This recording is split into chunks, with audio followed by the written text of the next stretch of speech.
back to the David67 Celtic News YouTube site. Bit of a sad, disappointing weekend for both the men's team and the women's team. Already did a post-match review of the men's 1-0 win at Ross County against Ross County on Sunday, and that's still available on the channel. And so this video today going to be a wee look at the Celtic women's disappointing 1-0 loss to one of their two big rivals, Glasgow City Women. This was an away fixture on a very tight artificial pitch. It was a horrible, windy, wet day, and the control of the ball, passing, shooting, etc. was all very, very difficult. And it was overall a very disappointing match, both in terms of the result, obviously, but also in terms of the quality of football on both sides. There was an awful lot of misplaced passes, balls going out of play, an awful lot of midfield tackles, and also a very surprising number of fouls. Celtic giving away 17, Glasgow City giving away 10, and it did seem that Glasgow City are quite a lot better at buying a foul off a referee than Celtic's player, who tried to keep on their feet as much as possible.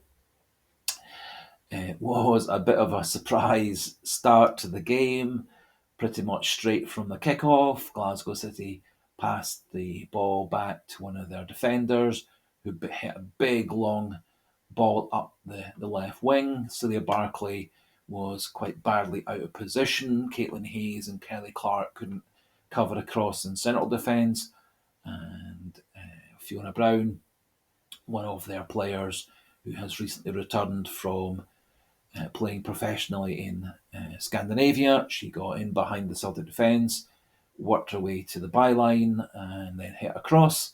Kelsey Docherty had come a wee bit too much to the front post.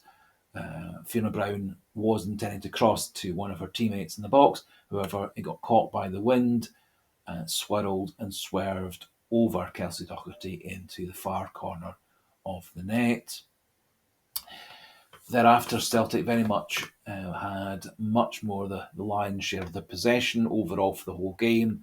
Celtic had 61% to Glasgow's 39%. However, all the other stats were in Glasgow City's favour. They had 6 corners to our 1, 4 shots on target to our 1, and 11 shots in total to our 5. I scarcely can remember what those 5 shots were. The only one time that Celtic did look like they may be threatening the goal was when Tash Flint had a header that was comfortably saved by the Glasgow City captain and goalkeeper Gibson. I do feel, though, however, had Tash Flint left it for Caitlin Hayes, who was right behind her, that Hayes could have got a lot more power on the header and sent it wide of Gibson for the equaliser at that time. Celtic did throw on later on subs such as Shane, Kit Lefersky, Jenny Smith, Lucy Ashworth-Clifford, but nothing really changed. Celtic started in what appeared to be a 4-5-1 with Tash Flint up front by herself, Amy Gallagher playing in midfield, and a back four of Barclay, Hayes, Clark, and Chloe Craig on the left at left back.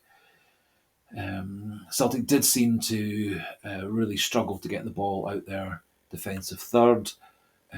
Glasgow City adopted the Rangers tactics from the previous Sky Sports League Cup semi-final loss, which we lost 3-2 in Airdrie 2 Fridays ago. And Celtic found it very hard to get the ball out of their defence. into midfield. Midfield found it very hard to get the ball out of midfield through to Flint or out wide, and it was a rather turgid, disappointing match all round, with very, very little in the way of creative football.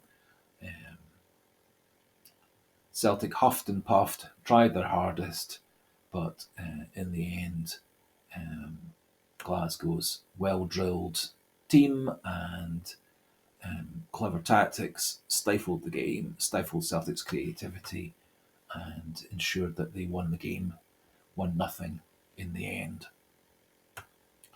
Does look like the players are struggling to get used to the change of system. Celtic, under Fran Alonso, usually played a 3-5-2 with two up front, and Craig and Hayes and Clark across the middle in defence, and those three tending to be able to come forward and distribute the ball.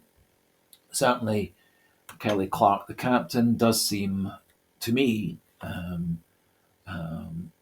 having a bit of a struggle with the ball at her feet. She doesn't seem as good as Caitlin Hayes and Chloe Craig at driving forward and getting the ball under control, under pressure, and spread to other players. And certainly Celtic did look that wee bit more threatening late in the game when Kelly Clark was taken off. Lucy Ashworth-Clifford seemed to fill in at left back, Chloe Craig moving into the middle, and she and Caitlin Hayes did seem to be able to get things moving and getting Celtic pushing forward better after that. Whether Celtic are better to go back to their standard back three, I don't know, but the other consequence of playing the 4-5-1 was that Amy Gallagher spent a lot of her time in midfield, not really able to get forward. Tash Flint seemed to be coming back a heck of a lot into midfield to get the ball, and so as a consequence, when she did win the ball in midfield and get it out to Paolo Partido or Murphy Agnew or to Amy Gallagher, there was no one in the middle to receive the pass or cross into the box. And later in the game, Natasha Flint did seem to be coming deeper and deeper and deeper, which overall really wasn't helping Celtic's tactics. I think it's just a question of the players and the team getting used to the change of roles, change of tactics, and to be very fair to Elena Saduku, the two most difficult fixtures she could ever have as her first two games as Celtic's head coach would be playing against Rangers and then playing against Glasgow City away from home on their very tight, difficult to play on artificial pitch. Next game will be in the Cup against Hamilton Accies away, and I think we'll see Celtic returning to winning ways at that time. Elena Sadiku, in her pre-match interview, was talking about the hope of getting in another player prior to the end of the transfer window, and it will be interesting to see where she's going to reinforce. I do wonder whether she may be thinking of getting a more specialist left back into the team, as it doesn't appear to me that Chloe Craig is playing in her best position at left back. So I do wonder whether she may take the difficult decision to drop Kelly Clark to the bench, put Chloe Craig central, and have a specialist left back.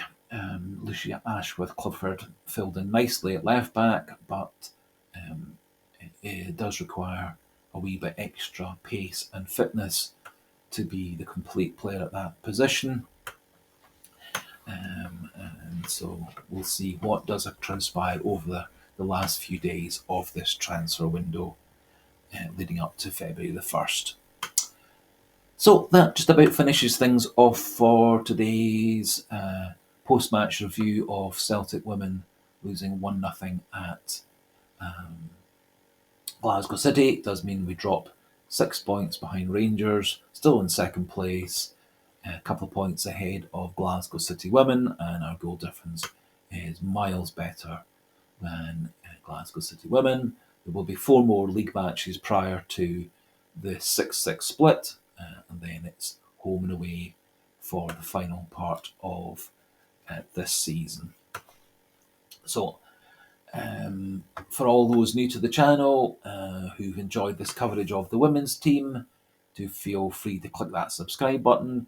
As always, there's the like button, and there's also the comment section for any comments regarding the Celtics women's team or this video about the disappointing loss on Sunday. So, goodbye and hail, hail.